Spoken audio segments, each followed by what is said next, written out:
All right, we'd like to call to order this meeting of the Planning and Zoning Commission of the City of Hillsborough. We appreciate your patience with our late start. We had to get a few things together first, so thank you for waiting. Our first item of business is to deliberate and act on the approval of minutes of the July 27th, 2026 meetings. The copy that you have in your packet is the most current version of those minutes.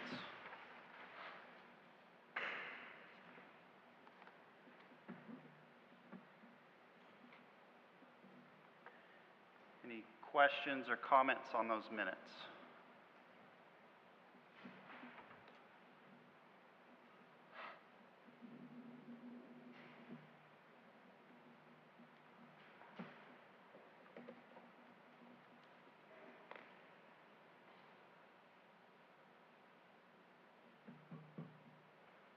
What do you think, Lupe? No? Okay. The chair will entertain a motion. It's been moved and seconded. All in favor? Motion carries. Brings us to item number 3, which is to deliberate and act on a recommendation to the City Council regarding an ordinance to adopt Hillsborough 35 and beyond as the official comprehensive plan for the City of Hillsborough, Texas. We'll go ahead and have a presentation from staff on this item. Good evening, Commissioners. This is the culmination of the last, year and a half, almost 2 years of public meetings and such to update or to adopt a new comprehensive plan. Mr. Kevin Shepard from Verdunity is also here to answer questions, perhaps give a brief overview of the plan, and speak in regards to that. But with that, I'll leave that to Mr. Shepard if he has any comments.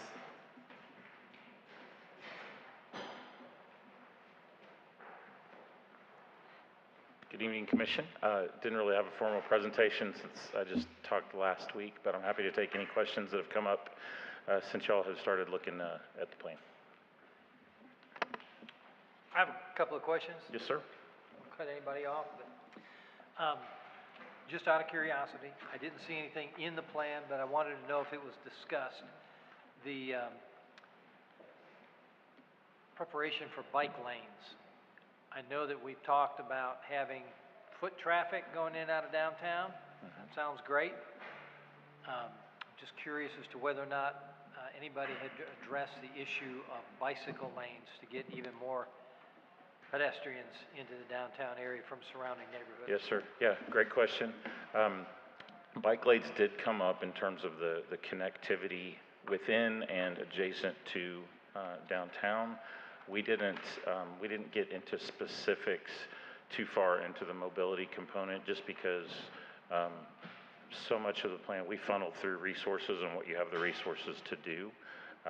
So I think there's some stuff in the implementation, I believe, about potentially trying testing out striping, painting of some bike lanes and things like that to see if they work and if they're supported. But right now, I wouldn't encourage any significant investment in permanent bike infrastructure until you try something out and see if folks use it. Okay, very good. So, but connectivity within and adjacent to downtown, by any means, in addition to cars, is important. That's what some people in a further evolution of downtown might say. We do need, a formal bike lane network, but I don't think Hillsborough's there right now. You've got plenty of room to do it if you decide to, though. One other major impediment to foot traffic into the downtown area is the significant traffic that goes past the courthouse, and in particular semi-trailer traffic. I understand why they're going through there. I understand, but I'm curious to find out, was there a discussion or something in the document that perhaps I missed that would address at some point that semi-traffic semi-trailer traffic and the ability to reroute that somehow? Another great question.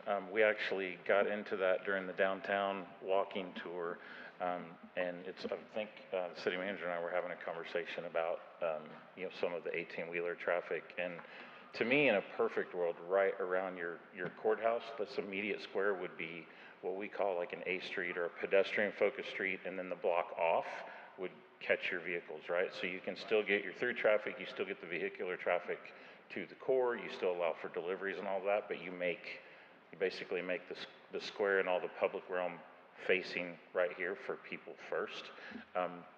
There's items in there to talk with TxDOT and explore rerouting truck traffic and things like that. But one of the things we heard from some of the residents on that walking tour was, and some of the businesses too, is they get their traffic from, or they get their business from people driving, by their shop. I think every city we've worked in is a little different there. Some businesses do get traffic from, the drive-through traffic. But I think if you design it right and you have good wayfinding, shifting some of that vehicular traffic one block off you won't lose that business. And then the upside that you get of having that more walkable, vibrant, pedestrian-focused, safe downtown tends to kind of offset and replace that over time. I'd point to McKinney, Rockwall, where I live. There's a lot of places like that went through that transition. And it's not, the hardest part of that is during construction, it's tough for those businesses on the construction paths. But we did talk about some of that, and there's some stuff in implementation for staff to have conversations. So under implementation, TDOT, checking in with them to Yep, find out check what can be with done to TxDOT. It's a reroute? process to take things off system and move them around, but if, there's some things in the downtown too. So if some of the additional conversations in downtown, or we want to prioritize some of that walkability in the core, then there's some next steps to have those conversations with TxDOT and others to, what I would suggest is just move them one block over. Thank you. Okay, appreciate that. Yes, sir.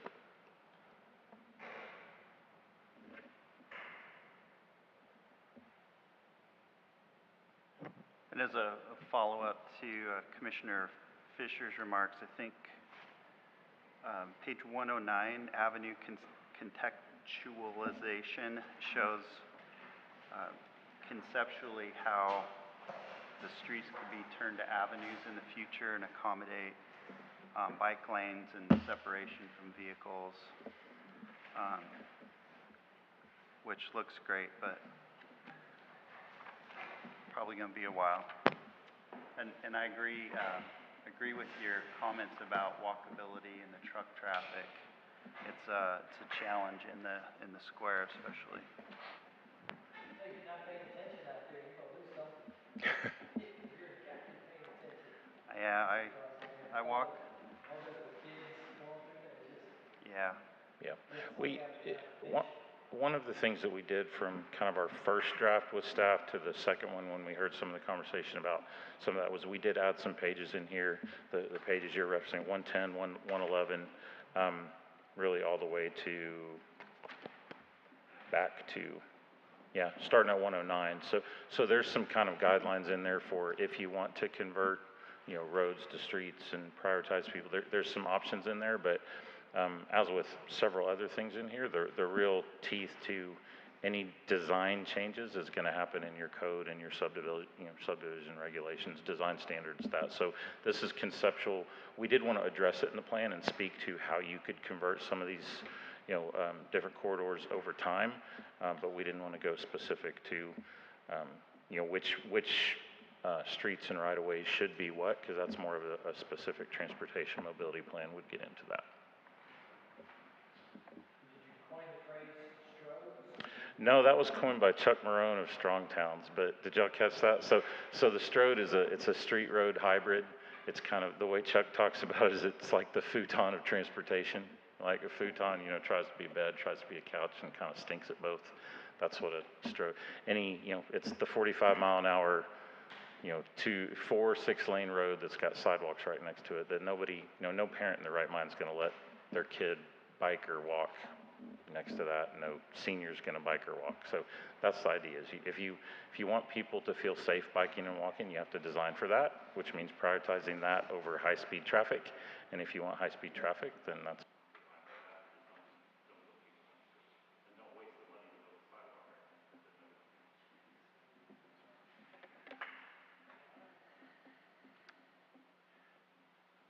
So I have a question pertaining to our role as a commission and what this document will mean for us in the future and what we do. Can you speak to how this has been rolled out in other communities and how P&Z might work with this document and also the city council in the future in terms of seeing these things get put into place?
Can you hear me better now?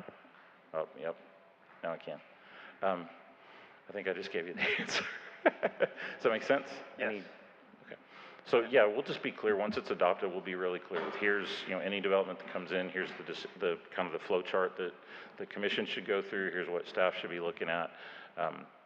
And I would just like I did the last week, this is really about the fiscal health and fiscal strength of Hillsborough. So every decision matters. It can either make your resource gap bigger and add more infrastructure liabilities, or it can help you close it.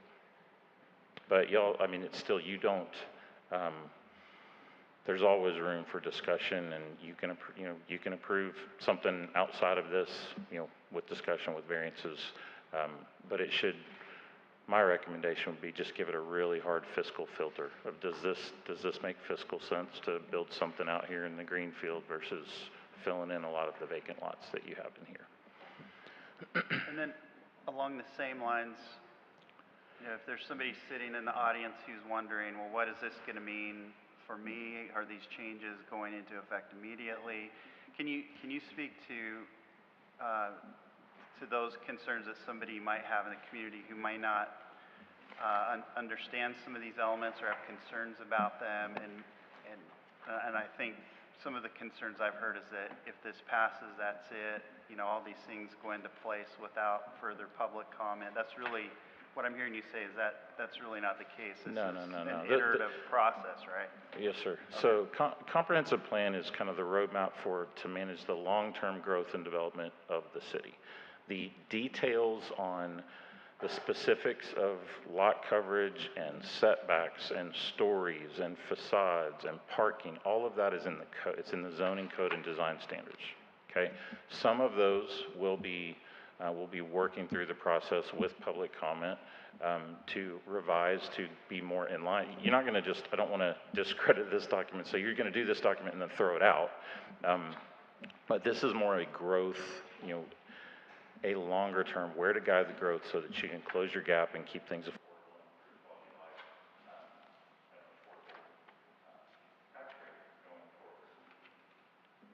Say this gets adopted and then the development proposal comes in the very next day. It's still going to be held to the code, the zoning codes and development regulations that are on the books that day. So there's still opportunity for every project to be discussed.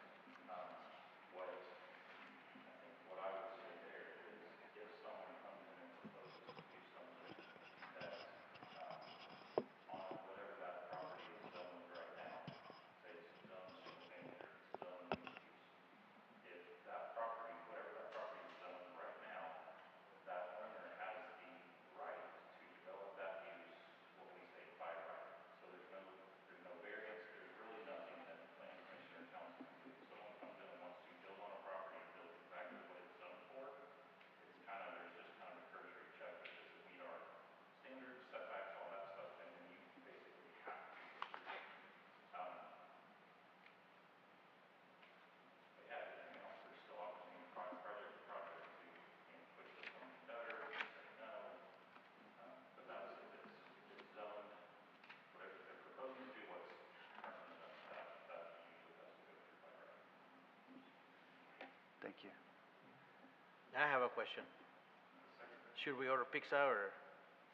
No? Order pizza because we've been here a long time.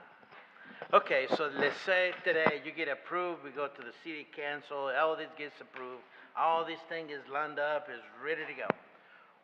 Which part or which be the first thing you would try to, if the city have the money or whatever it works? I don't know where those monies come from. Let's hope not from my taxes because I can't afford it anymore. Water is high, and just taxes are high. I mean, it's terrible. So where would you start? Would you start with the infrastructure? You start with the streets? You start with these things painted again? I mean, where would you start? Or you start making sidewalks? What do we do with ramps? Handicap ramps? I mean, where would you start? So generally I would start in your downtown, there's a lot of vacant lots. And there's some recommendations in the downtown plan that's kind of tied with this to some next steps. We had some good conversations during the downtown plan for a few of the vacant buildings and some ideas to activate those. So one would be starting to meet with your local developers and businesses and residents and start to try to connect some ideas to build buildings on some vacant lots. On the private side, the other piece I would say is, an example is that parking lot right across the street, right? That is city-owned property. Well, you need to leave it alone. We need parking. For the meetings, we need parking. Okay. Then there's other city-owned property in this downtown. There's land that the city owns that you could. So I think that parking is something that we heard a lot. We didn't do a really detailed parking study, but we did kind of do a little bit of cursory. Because, you know, when we do the Cinco de Mayo, and I mean Churro Fest, we need parking. It's once a year, but we need parking. Not really, but.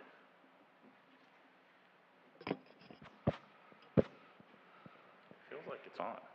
It's on there. Yeah. So the parking in downtown, now it's definitely on, because now I hear. Parking downtown is always an interesting conversation in every city, because everybody will say that one or two situations, we need the parking, we can't get rid of the parking. The land in downtown is the most valuable a city has, and parking basically generates nothing in terms of revenue. Do you need parking in downtown? Yes. I would argue in Hillsborough, in this collective downtown, there's plenty of parking to serve anything that you might have. Maybe Cinco de Mayo, maybe there's a certain festival that brings, you know, the whole community down here, and that's gonna be a parking problem anytime, right? The question, the way I would reframe that is, do you as taxpayers want to subsidize that parking lot? Because if the city were to put that out for a development proposal, have a private developer and basically say, we can give you the land as part of your equity for the deal, you'll see a building go up there, and that goes on the tax rolls to start to generate property tax and sales tax. With it the way it is, that's basically land that's taken up infrastructure that doesn't generate any taxes, which is a community's choice. All of these things are Hillsborough's choices. The reality right now is you have way more liabilities than the tax base is paying for. And I haven't heard anybody in Hillsborough raise their hand and say, I'm ready to pay more in taxes for more stuff, right? So the filter, everything that we're trying to recommend here is to increase your tax base without adding more liabilities to the city, meaning more infrastructure, et cetera. So there's always going to be trade-offs in those conversations, and parking is one of those.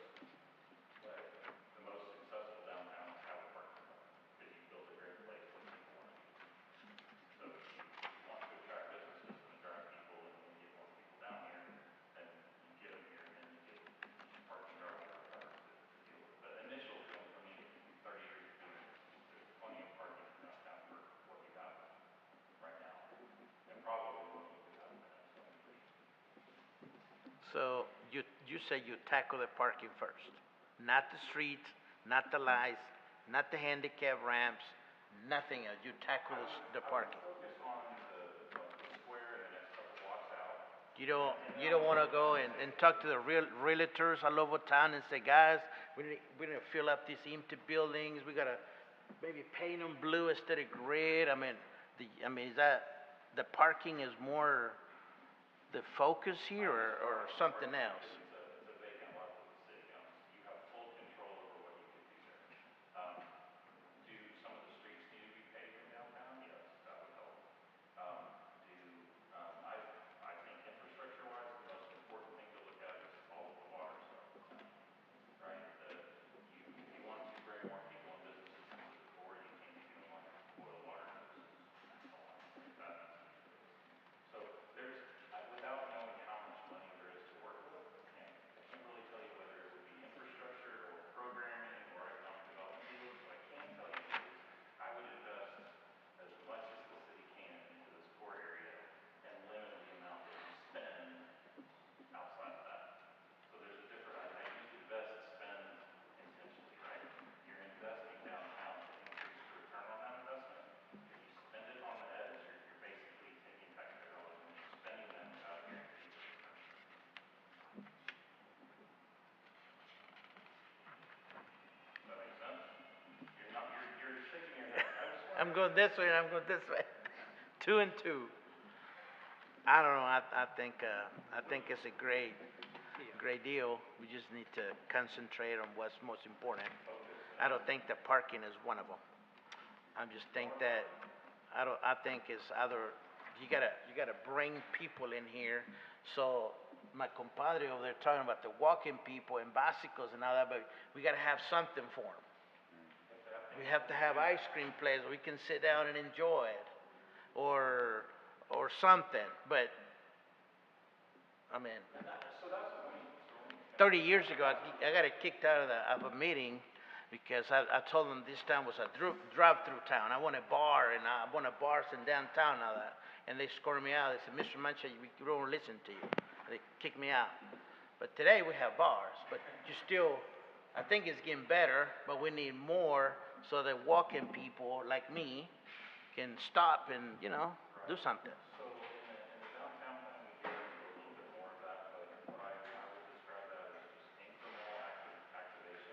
So there's things you can do with pop-up farms and pop-up markets and, vendor stands and things like that to start to activate. I mean, look at downtown Waco. It's how it was a few years ago, and now, you got walking people everywhere.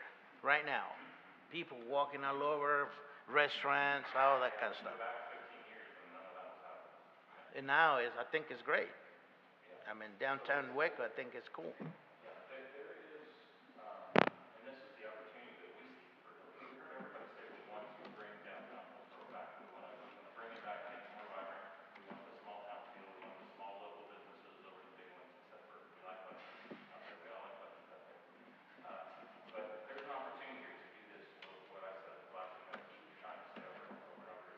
But then,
if you were to say everything 2 stories max, if you wanted to go crazy and say 3 stories might be approved, what you could do, I would not go any higher than 3 stories.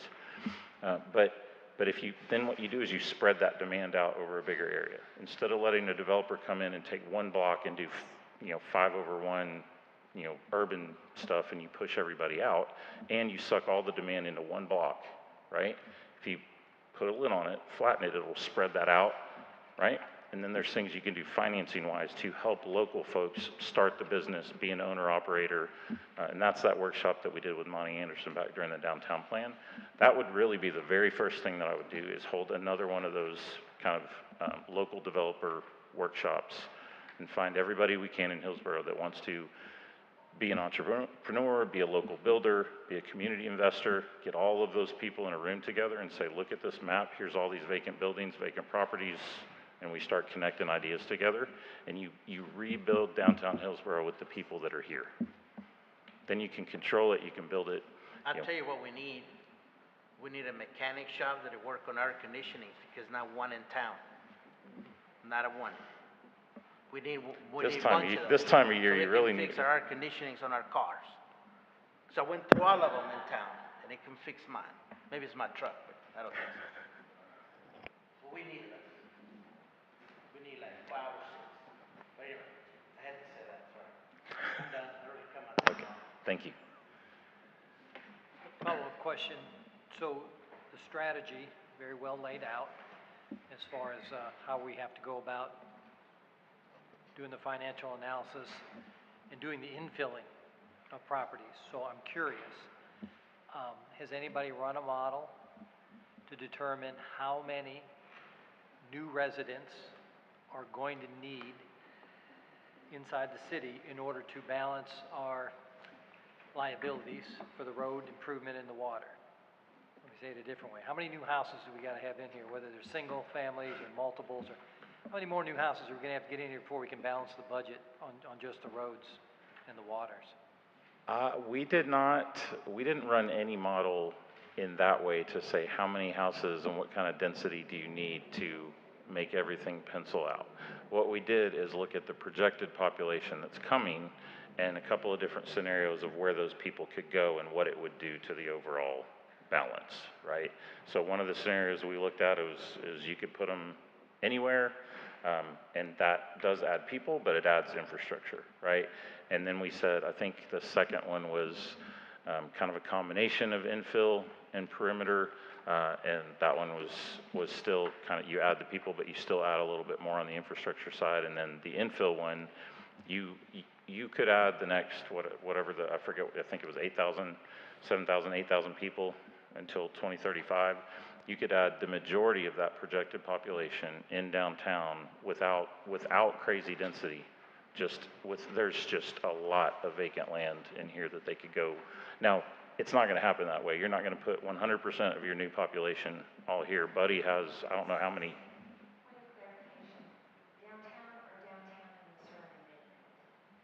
Well, you could do it all downtown, but definitely in downtown and the surrounding neighborhoods, which I think is where it could happen, because there's some people that want to live right smack in downtown, and there's a lot of folks, kind of the changing demographics, that want to be in a neighborhood immediately adjacent to downtown, where they can have easy access to it, but not live in the middle of it. And then, Buddy has a lot of units entitled out on the edge already too. So between those three, between, Buddy's single-family development, the neighborhoods around downtown, and then the downtown core, you've got opportunity to build a lot of different types of housing units at a lot of different price points, all quality, and not have to build any more infrastructure.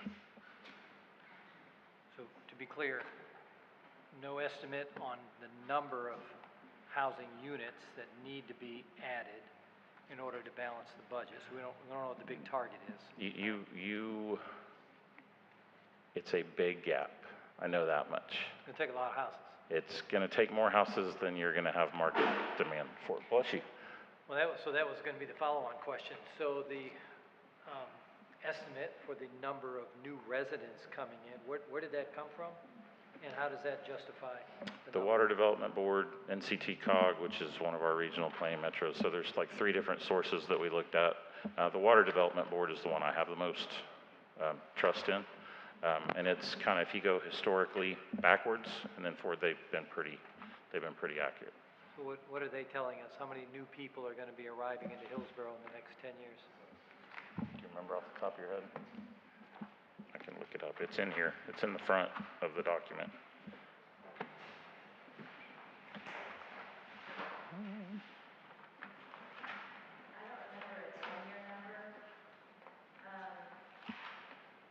Was it 20%? Was it 2,000 people? Page coming in? 9. Yep, page 9 of the document. So in 2000, you were 8,232. 2010, you were 8,456. 2020, you dropped back down to 8,221, although I know we had some conversations with staff about they thought that was a little low. 2030, you're projected to get up to 11,700, and then 2040, 15,000. So basically doubling by 2040. By 2040. And did they say what the primary driver was for that growth?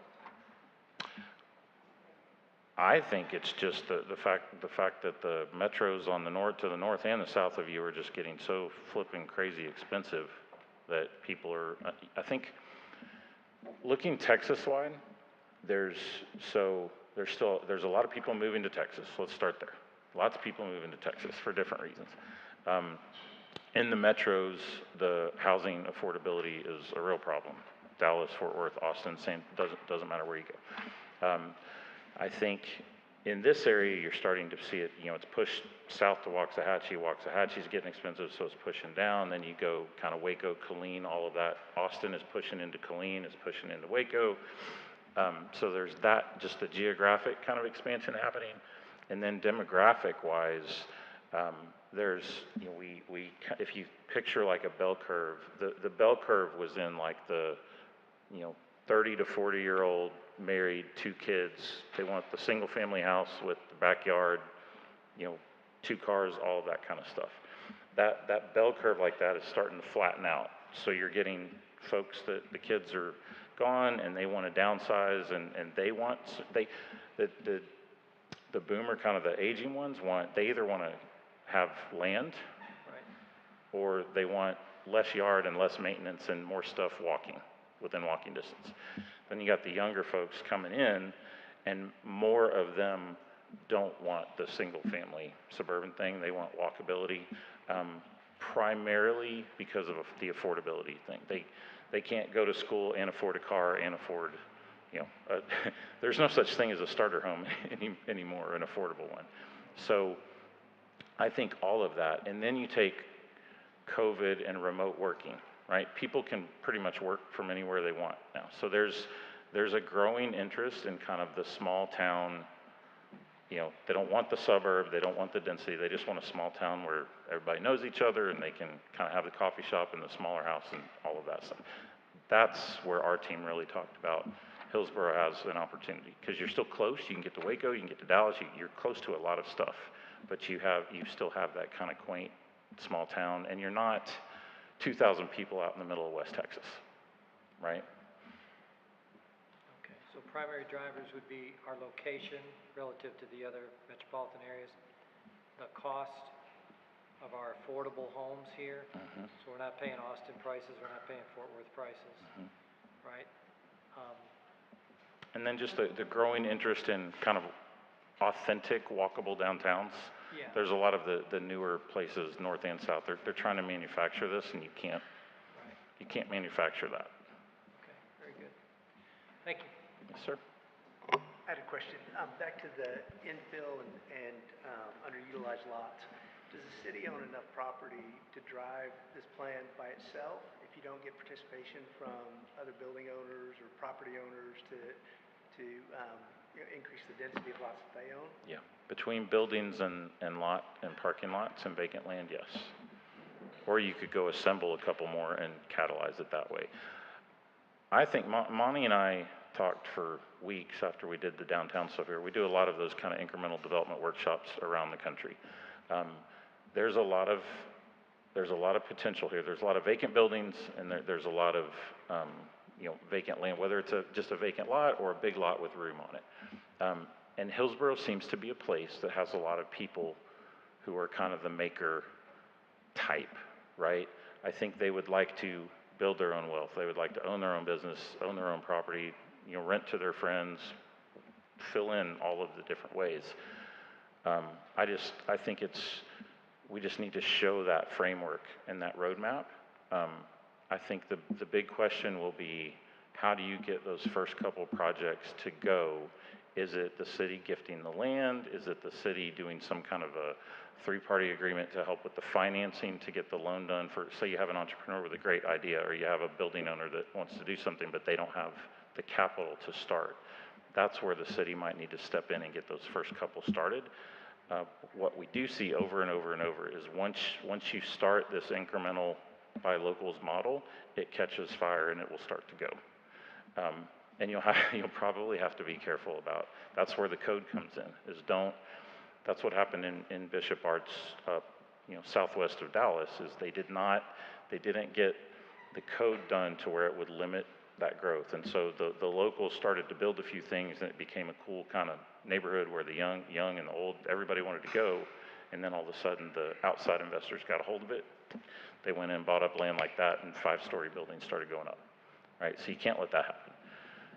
But the challenge for Hillsborough right now is just get it started, and there's more than enough assets for the city to start it. Second question is, you talked about density and folks that are fleeing urban areas because they're tired of density. So what's the tipping point to where the community is no longer attractive because there's so much infill and there's so much population increase that it has the same density that they're fleeing? Yeah, good question. Density is a tricky word. It's such a tricky word. I would say, like I mentioned a minute ago, 2-3 stories. If this kind of core and 1 or 2 blocks out became all 2-story buildings, is that too much density for Hillsborough? I think what we hear is a lot of people want they want the small town feel, and they want the local businesses, but what the local businesses need is they need enough people in an area, some of it being foot traffic. The auto-centric commercial model is people drive from further around, you have a big parking lot, so you have a bigger box, and you have a bigger trade area, so you're drawing people from a broader area, right? For local businesses, they need to draw the same kind of traffic, but from a tighter area, right? So that requires some density. I think that the key to me is more, it's in the code and it's in the design standards of where is it located, what's the scale, and what does it look like?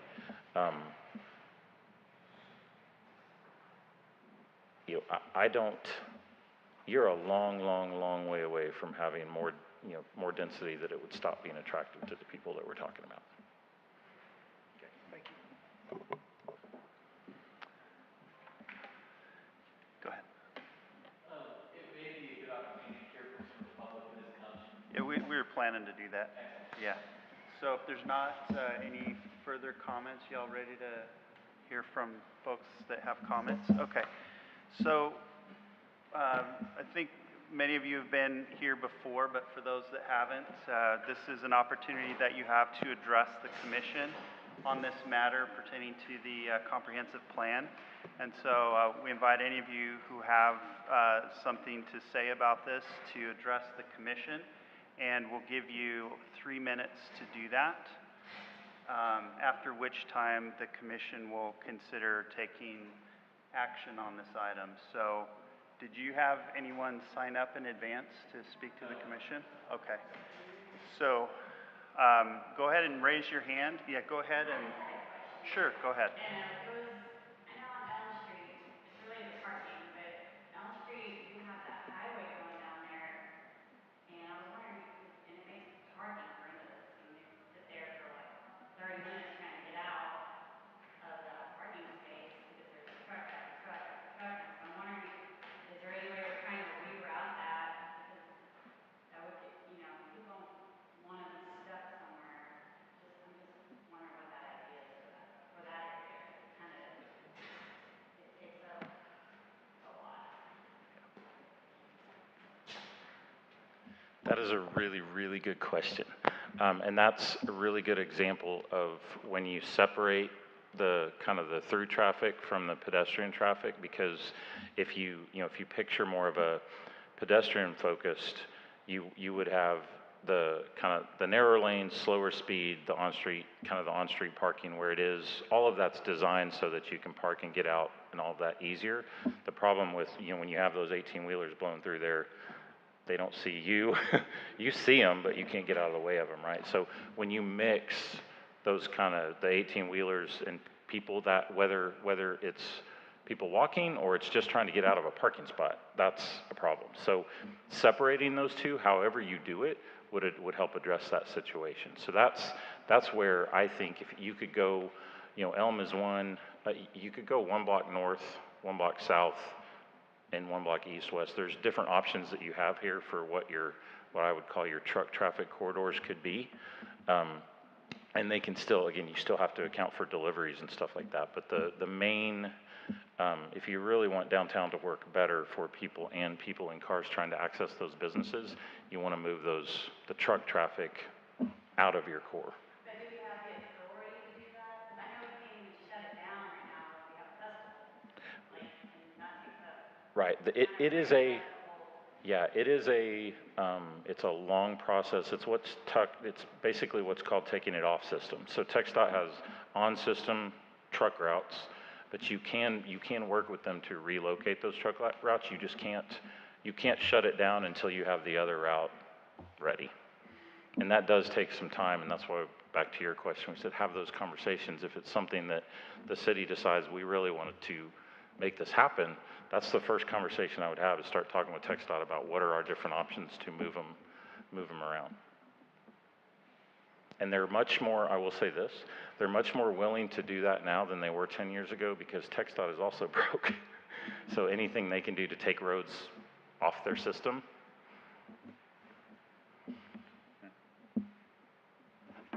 That answer it?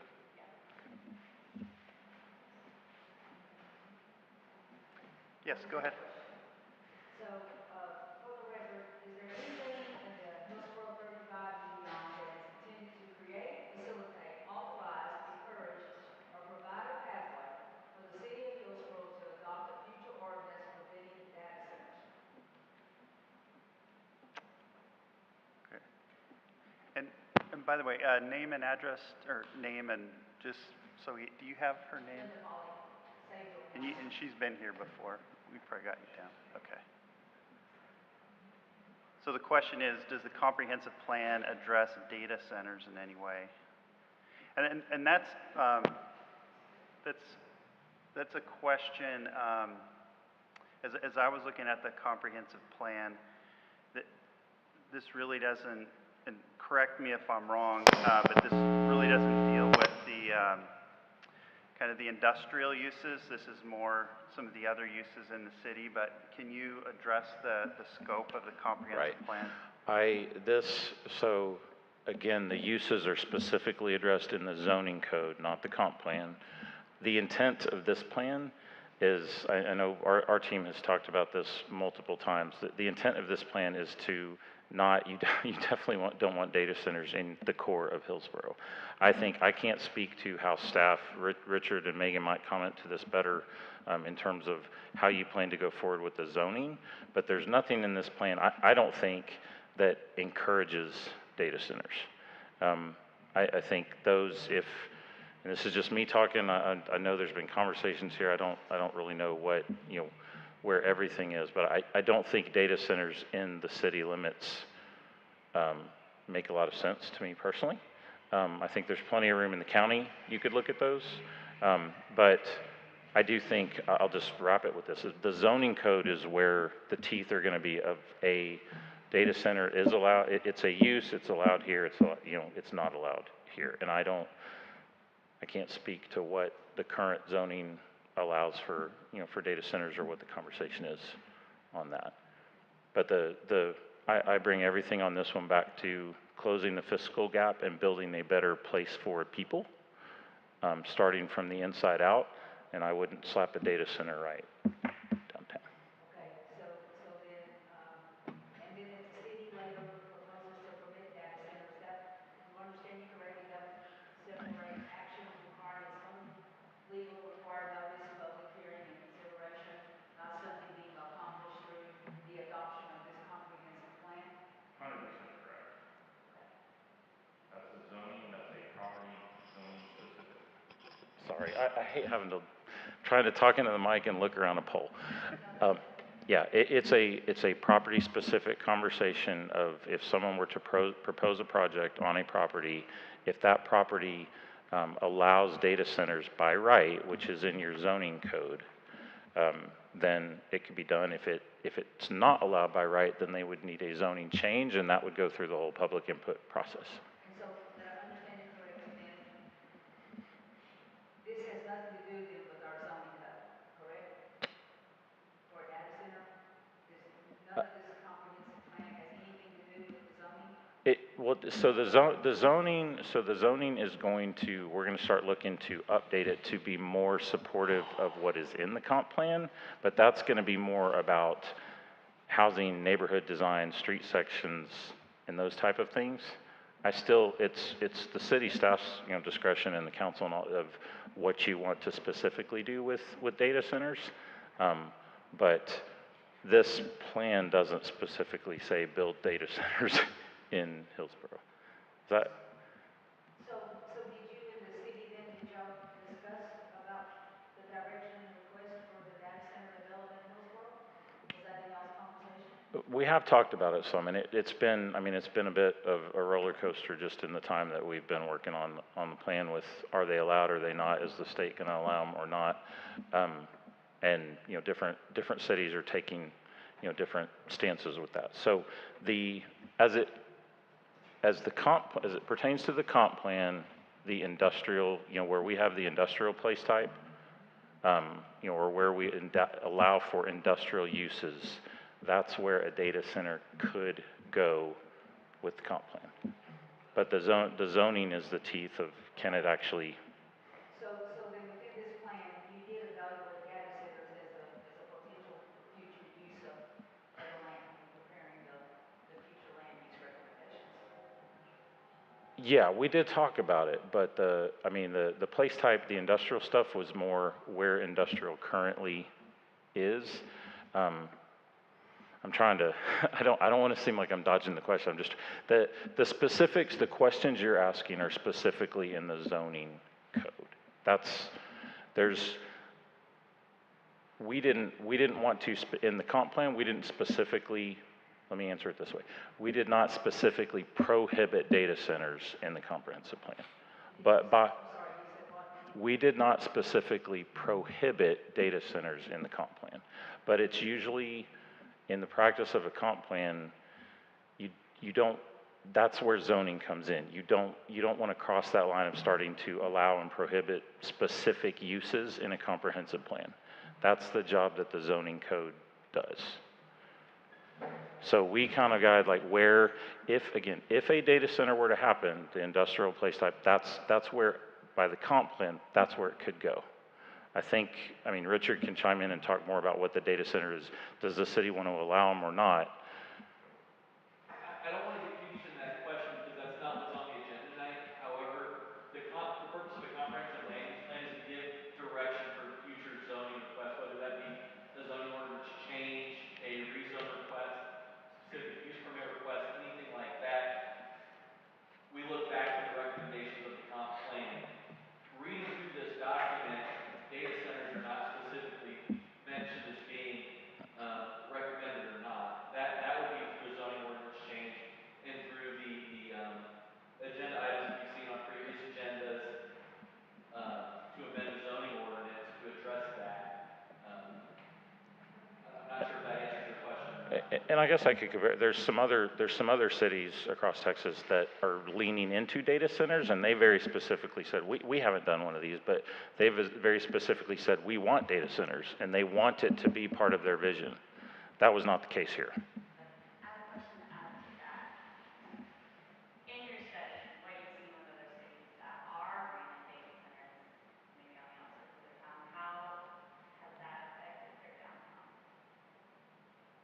How's the data center affected downtown? I think it's too soon to tell. I think, every data center, to me, this is a hot topic right now. There's a land consideration of just where is it going to go? There's a water consideration. There's a power, energy consideration. And there's just to me, when we talk place types in downtown, a data center, I know Fort Worth is maybe talking about one or two downtown, but for Hillsborough, putting one in downtown is not where I would put it. If you're going to pursue a data center in Hillsborough, it would be out in the edge somewhere. But I would also consider very strongly the water and energy consumption of said data center and the trade-off there, because water is tight and power, as we're learning with 109-degree temperatures, right? They're both constrained resources. So I think most cities are trying to keep it open to consider them, but be very strict with where would it go and really do the analysis on the water and energy consumption and the identity fit. But what this comp plan would not allow a data center in the downtown or anywhere in the core.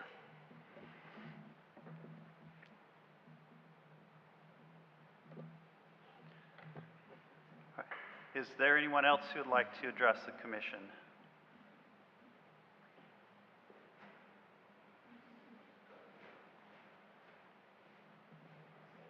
All right. In that case, we have the matter before us, which is to deliberate and act on this recommendation to the city council regarding the comprehensive plan. What are your thoughts, commissioners?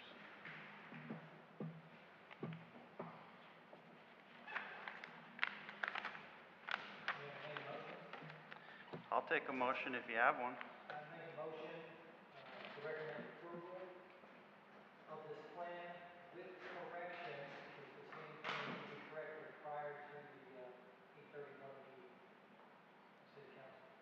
So approval of any corrections going in before the 8:31 meeting.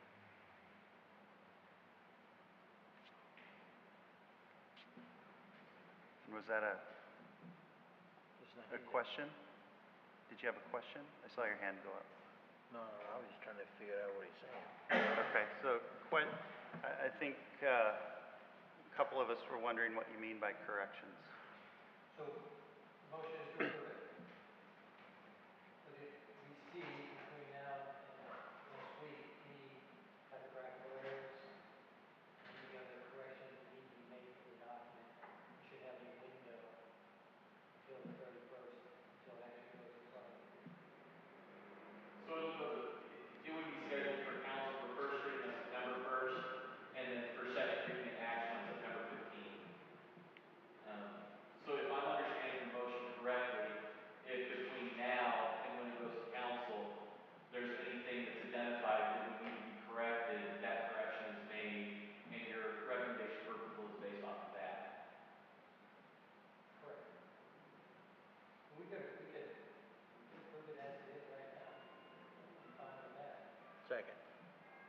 approve as is.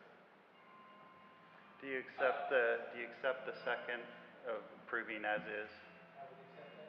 And if I could just add a comment, should anybody see something with the plan that they would have concerns about or think needs to be addressed or corrected, certainly the next opportunity would be with the city council.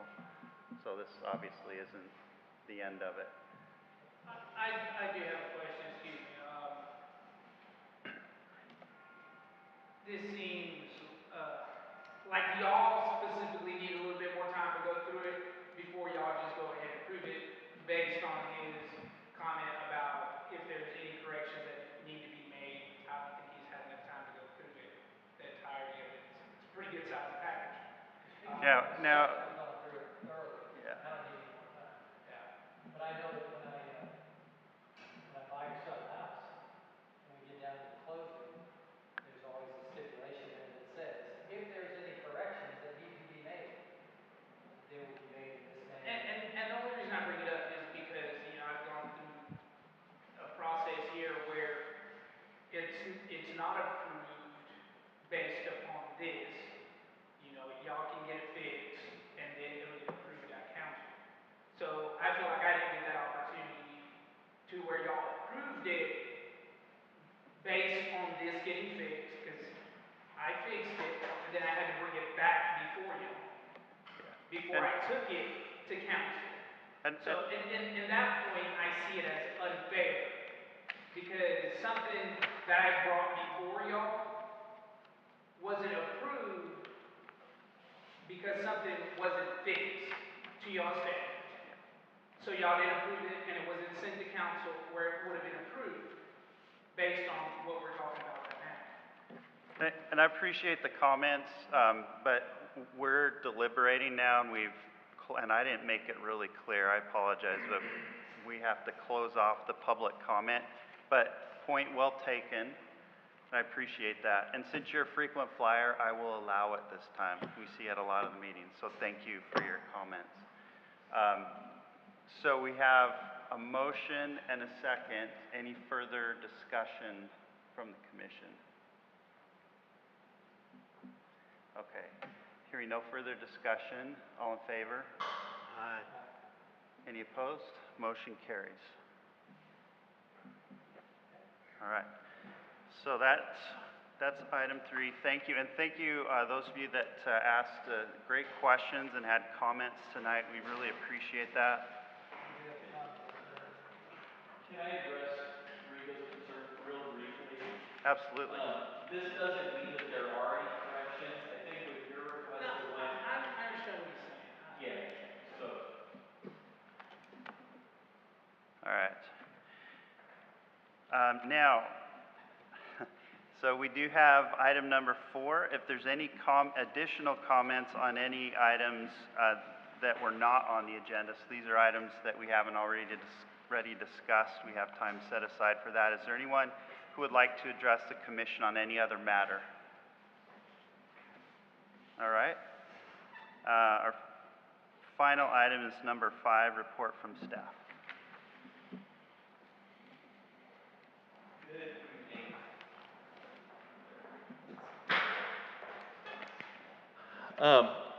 I want to comment a little briefly on in my staff report. So on the previous slide, you did see the upcoming meetings and such that I normally have. I'm going to get back to that in a moment. But I wanted to just present very briefly tonight on how I determine when a person, a developer comes, how I determine whether a use is defined in the zoning ordinance or not. So there's several different uses that are mentioned, and if something is not defined in the permitted use table or listed in the permitted use table, then it's not allowed, it's prohibited.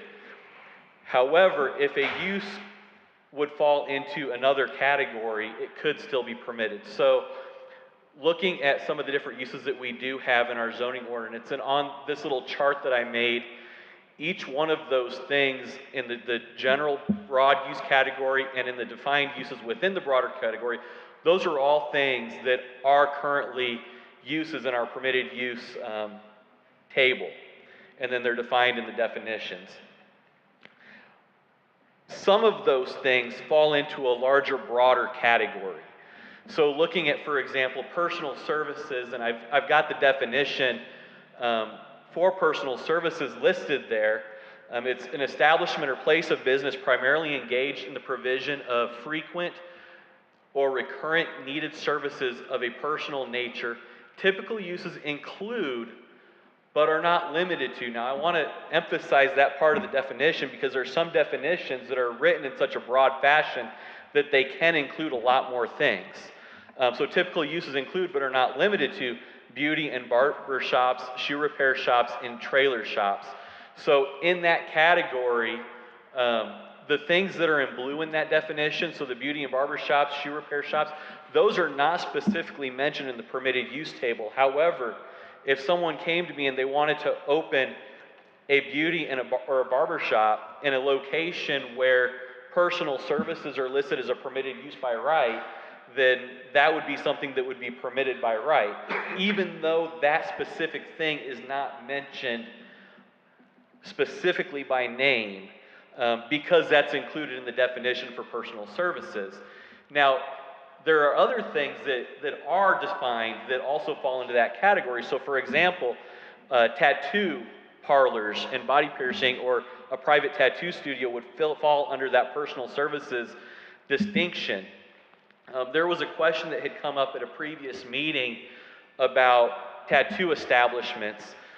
So once upon a time, what we had two uses that were defined in the category of tattoos. You had tattoo parlor and body piercing and cosmetic tattoo establishments. The difference was if you wanted the artwork done, that would fit under tattoo parlor and body piercing. However, the cosmetic tattoos were only for things of a cosmetic nature. For example, if someone had a discoloration of skin, a tattoo to solve that. Now, a couple of years back, that was amended to change cosmetic to private tattoo studios, to where that includes both the cosmetic, but also if someone wanted to do the artwork, but in a more reserved fashion. So it was, kind of a smaller thing, appointment only. And so that use was changed and further defined to allow for that. But that all falls under personal services. There might be something else that is not included in that definition because you've got typical uses include but are not limited to. So there could be another personal services category or use that is more of a specific nature that's not listed in that definition, but it falls under that broader category that would pull back to the definition for personal services. So there's that category, but then moving over to retail sales, there's several different things that would fall under retail sales. For example, a grocery store would fall under retail sales. Now that is something that we do have defined in our zoning ordinance. The next one is what I want to talk about, smoke shop and tobacco store, because once upon a time, we only had tobacco store. We did not have smoke shop defined in the zoning ordinance. And so anytime someone came to me and wanted a smoke shop, I had no recourse. If someone said, hey, I want to open up a CBD shop, or I want to open up a smoke shop, it fell under retail sales. So now any zoning category that allowed retail sales, for example, the commercial zoning district or the central business district, I'd have to say yes to that because it fell back to retail sales. So what happened is we ended up with a whole slew of smoke shop and tobacco stores or smoke shops, CBD shops across town, to the point where, people were reaching out saying, what can we do about all these smoke shops? So there was a text amendment that went through the due process to add to change tobacco store to smoke shop and tobacco store, and then create a much broader definition to include anything that includes CBD, anything that includes hemp, anything that includes vaping, and the or statement, the or conjunction was used in that to make that very broad. Once that was defined, we were also able to put in place certain restrictions. For example, distance requirements from similar businesses, distance requirements from places where children might be present, schools, churches, hospitals. Ever since we did that text amendment, I have lost count of the number of smoke shops that we've been able to stop. We have had several requests. It is a regular thing to get requests for smoke shops in town. But ever since we did that, we've been able to say no to new smoke shops. So that's the big thing. If a use could trace its way into something that is already defined in our zoning ordinance, then that's the use that it would fall under, whether it's specifically mentioned and defined or not. So that's kind of briefly what I wanted to kind of go through and explain. If y'all have any questions, I'm happy to address those this following the meeting, since this would be my staff report. But anyway, let me get back over here.